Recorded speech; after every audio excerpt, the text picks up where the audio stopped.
24 жастағы жігіт үйінде отырып көпті алдауды өзіне серік еткен. Талайда тақырға отырғызған алаяқ өз кінәсін толық мойындап отыр.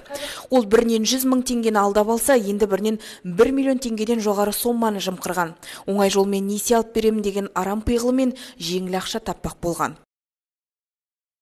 Телефонға приложение тартып, сол приложение арқылы қолма-қол карточкасы ақша алу деген функциясымен басып ақшасын шешіп алдым.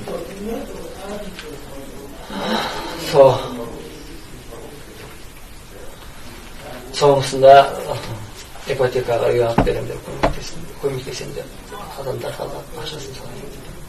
Қазіргі таңда күдікті жалған есіммен 4 адамды алдаған тоқтаған Мақсаттың ісі Жаңаөзен қалалық полиция басқармасында тергеліп жатыр. Алдын ала тергеу әрекеттері жүргізілуде 3 жылдан 7 жылға дейінгі мерзіммен бас бостандығынан айырылуы мүмкін. Бүгінде Жаңаөзенде алаяқтық